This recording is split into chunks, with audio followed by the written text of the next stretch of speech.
तर मित्रांनो आज आपण करूया अंडा फ्राय राईस. त्याचा अंडा मिक्स करून ठेवले मी. आता टाकते, आधी ऑमलेट करून घेते.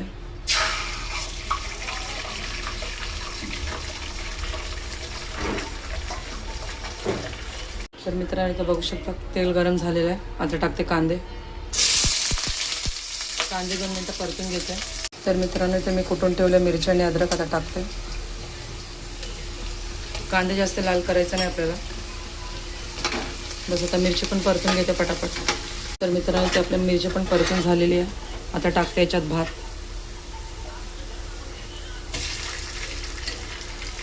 चला तर सगळं भात टाकून घेते मी, मग दाखवते तुम्हाला. तर मित्रांनो आता टाकूया मॅगी टूब, शेजवान चटणी आणि गरजेनुसार सोया सॉस, तुम्हाला जेवढं लागतं तेवढं.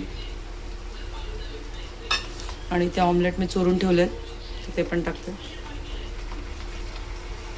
चला तर सगळं मिक्स करून 2 मिनटं वाफ काढते, म्हणजे आपला अंडा फ्राय राईस रेडी. तर मित्रांनो इथे बघू शकता आपला अंडा फ्राय राईस रेडी आहे. तुम्हाला जर माझ्या रेसिपीज आवडत असतील तर व्हिडिओला लाईक करा, शेअर करा आणि सबस्क्राईब करा माझ्या चॅनलला.